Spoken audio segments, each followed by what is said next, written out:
Hello everybody and thank you for joining me. This is Ciara from Ciara T Designs and today I have day 20 of my daily videos in January series, so let's jump right in. So for these cards, I really wanted to create something that was kind of simple to replicate, but that still packed a really cool punch. And so I came up with these kind of watercolor floral idea cards. And to start, I'm going to cut down my cardstock as I always do. So this is going to be a 4¼ by 5½ base. And then for my black mat, I've cut that down to be about 1/8 of an inch smaller than my base. And then my colored panel is going to be about 1/4 of an inch smaller than the base. You guys know that I tend to eyeball things, so those are the closest measurements I can get for you. And now hopefully my audio is okay. You guys can hear me great. I'm actually in Mexico at the moment. Don't ask me why I decided to do daily videos when I actually had a vacation planned, but that's how I do, so bear with me as I work through that. So hopefully everything comes through perfectly fine. So I'm going to stamp the floral trim stamps onto the back, the card panel here that we're going to add some color to. And I used my Misty for this because I wasn't sure how great of an impression I was going to get, and because it lets me line up the two card panels in the exact same place, knowing that I'm going to get a great stamping. I have a waffle flower mat actually in the bottom of my Misty here, so that helps me hold the cardstock when I want to do, full panel stamping. And as always, everything I use is linked and listed down below. If you're at all interested in anything I ever use, it's always down there, so you can go and check that out if you're interested. And I did stamp that in a waterproof ink, knowing that my Versafine wouldn't run when I went to do this part of it. Now, I'll be honest with you, if you want your line to be straighter than mine ends up being, you probably want to mask it off, but I didn't want to do that. I love the look of an imperfect card, like it's beautiful in its imperfections. And so I chose to just, do what I was going to do. And I tend to work on an angle just because I find that easier for me. But if you are more of a person who likes a more perfect look, I would suggest masking this off with just a little painter's tape or something so that you could get a more straight line, because mine is a little bit wonky, but honestly, I love it. I'm perfectly okay with it, not worried about it at all. So this is just kind of what I went with. And I chose to go in my favorite rainbow colors. So these are the Distress inks, not the Distress oxides, just because I think that these give a more beautiful watercolor look. Because they are more translucent and not opaque like the oxide inks, you get a more vibrant color, in my opinion. I've had people argue that in the past. So you use whatever inks you want that work with water. You could use watercolors for this. There's so many different ways you could use this if you wanted to. This is just kind of the way that I saw it in my mind, but you could absolutely, change it up and do it how you want to do it. But so for this first stripe of color, I used picked raspberry, carved pumpkin, and squeezed lemonade in the Distress ink minis. And then I'm going to use for the second one, Twisted Citron, Mermaid, Lagoon, and Wilted Violet. Those are the 6 colors I tend to prefer for my rainbow look, but there's no wrong way to do this. You could do this in an ombre of colors. You could, if you were doing this as a birthday card and you wanted to do it in that person's favorite colors, you could easily redo this in whatever color palette works for you. But honestly, rainbow colors make me smile, so I do tend towards them, but you could easily change this to be anything you need it to be. And now I'm going to turn these into more of a, inspirational card, but you could add a birthday sentiment, you could add a happy anniversary sentiment, you could add just saying hello. I think that this could easily be used for pretty much any occasion, but for me personally, because I am on a pretty big journey of growth here on the channel this year, I have a lot of plans for 2025, and sometimes they are a little bit scary, so I kind of was thinking of these cards as something inspirational.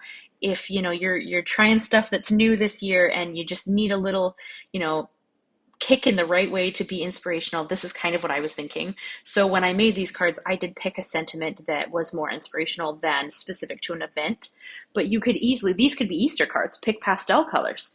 That would be beautiful as well. So there are so many ways you can adapt these to be what you'd like them to be if you don't want an inspirational card. I try to just show you guys ideas or inspiration, and then you can modify it to be whatever you need it to be. So if you don't own this exact floral stamp, that's okay. Bust out a different floral stamp. If you don't own these exact colors, that's okay. You know, this is just an idea of how to use some products, and then you make it your own in whatever way works for you. I am using I believe 1-inch flat brush to do all of the watercoloring, just because I kind of liked the look of the 1 inch of color on this panel with the flowers. Again, use whatever you have, you know, make it your own in whatever way works for you. So of course, Ember had to jump up here and check out what I was up to. She had to inspect. She actually tried to start drinking my watercolor water there, so I had to discourage that. But she did jump up here and just check out what I was working on, and I think I got the seal of approval because she seemed pretty impressed. And then we had to shut off the video for a minute so we could have a cuddle, her and I. But I think that that was incredibly cute. And I like to leave those moments in for you guys because I know you like to see the cats whenever you can. And then for my sentiment, I picked one of the sentiments out of the Noteworthy stamp set that's also a Tim Holtz stamp set.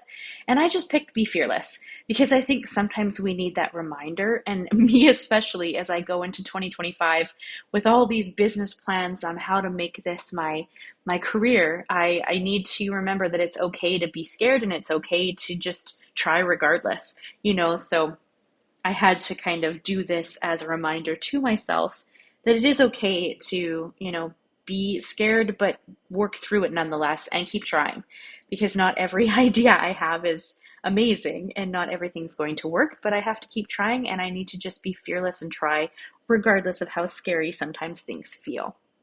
So that's kind of what I went with. But again, like I said, you could add any sentiment you wanted here, turn these cards into anything you want them to be. I did bust out my mini trimmer for this just because I like it for sentiments. I find that they kind of help me get some cute sentiments that are, you know, really thin. But there are also dies that you could use. You could use a regular size trimmer for this as well. You guys know I am a big believer in using the things that you own already. You don't have to purchase new things to make these cards. Use what you have and just make them beautiful. And if you have your eye on something, I mean, you can always pick it up too, or just use what you have. I did bring in my Nuvo Deluxe glue. I am going to lay the panel and the mat flat. You're going to see me here stick them under my Misty in a second just to make sure that it adheres nicely. I did use watercolor cardstock for the panel, so it does have a lot of texture and sometimes it takes it a minute to grab. So I did think that it was a better idea to just weigh it down for a minute under my Misty because it was already sitting on my desk, just to make sure that it did adhere exactly how I wanted it to and I didn't have edges that were kind of trying to roll up as I was waiting for the glue to grab. And then because this is a simple design, I did go in with my Big Mama foam tape. I have had people comment in the past that I use too much foam tape, but please keep in mind, I've been using the same roll now for 2 years. So that tells you how much comes on a roll, first of all, and how I don't think that I'm using too much, but also keep in mind that you need to do what's right for you. So if you want to use less, you use less. If you want to use a little more than I do, use more. It's your supplies, use them however you want to. The art police, though they do like to run around and tell me how to create often, they don't get to tell you how to use your supplies. So please use them to your heart's content, because really at the end of the day, it's just what makes you happy. And also, I do mail a lot of my stuff, and the last thing I want is for it to bow in the center as I'm trying to ship it through the mail. I like that stability. So I do tend to use a little more foam tape for that purpose. But you use your supplies however you like, and just keep in mind that nobody has the right to tell you how to use your stuff. But yeah, it's always funny. I get comments like that, and I kind of laugh. I always think it's just a little bit funny how people feel the need to tell you how to use your stuff. But yeah, so I just stuck those down. The other reason I love the Simon Says Stamp Big Mama foam tape is that it does give me a little wiggle room. Like you can see here that though I have not pressed it down, I'm able to kind of lift it back up and make sure that it is centered the way I want it to be, and then I can kind of move it around if needed. So that is another reason I do love that. It does have a little bit of leeway when you set things down. And then I used some thin 3D foam squares. These are the black ones, so that I could put them behind my black sentiments and just make sure that they had just a touch of lift as well, a little bit of dimension. Because they are a simple card design, I do tend towards adding more texture and dimension to them. But again, you don't need to. You can adhere these down straight and it will still be beautiful. So use what you have. They could be white if you needed to, no problem at all. If that was a concern, I have in the past used like a black marker and just colored the side so you can't easily see them around the side if you're looking, but completely up to you. I'm a big believer, as you know, of using what you have, so make sure that you bust out supplies you've got in your stash and use them so that you can, maybe look at new supplies down the road if that's something you're worried about. I did find that I had a little bit of a wonky cut here, so I just trimmed it down a little bit. They're still a little bit wonky, but again, honestly, nothing wrong with that. I think that these cards in their simplicity are really, really pretty, and I love how they turned out. I think that if I received this in the mail, I would be ecstatic. I'm always ecstatic to receive any cards anybody wants to send me, regardless of what they have going on. So, and if you ever want to send me a card, please feel free, or a letter, or just anything really, a folio or anything. My PO box is linked and listed in the description as well, so you can go and check that out, and you can shoot mail my direction. I do tend to like to share what comes to my PO box on the channel, so if that's something you'd rather I don't do, just write me a little note inside asking me not to share it, and that's perfectly okay.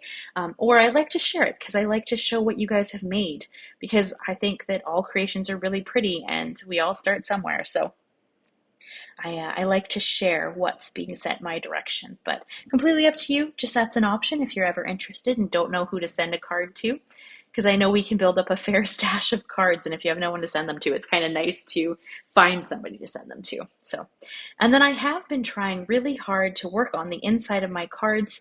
So I cleaned my stamp. Though you can see some ink residue, I'm not concerned about that.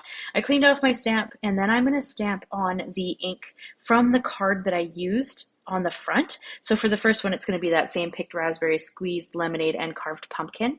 And then I'm going to stamp the same floral on the inside. This block came with the floristry stamp set.